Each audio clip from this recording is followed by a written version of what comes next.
Wakil Wali Kota Palembang Fitriyanti Agustinda bersama jajarannya meninjau jembatan penghubung Jalan Brigjen Hasan Kasim dan Jalan Musi Raya yang beberapa waktu lalu sempat ambles akibat tidak mampu lagi menahan beban kendaraan yang melintas.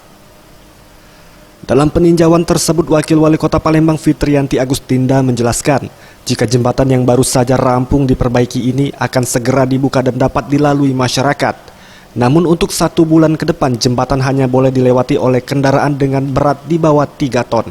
Atau dengan kata lain hanya boleh dilintasi oleh mobil pribadi maupun kendaraan roda 2. Hal tersebut bertujuan agar jembatan yang baru saja diperbaiki dapat lebih siap ketika nantinya dilewati kendaraan dengan berat di atas 8 ton. Dan setelah diperbaiki tentu sebenarnya masih ada jeda 1 bulan ya untuk menunggu supaya jalan ini betul-betul bagus, betul-betul baik kondisinya, dan kita hanya bisa memperbolehkan kapasitas angkutan atau mobil dengan muatan lebih di bawah 3 ton.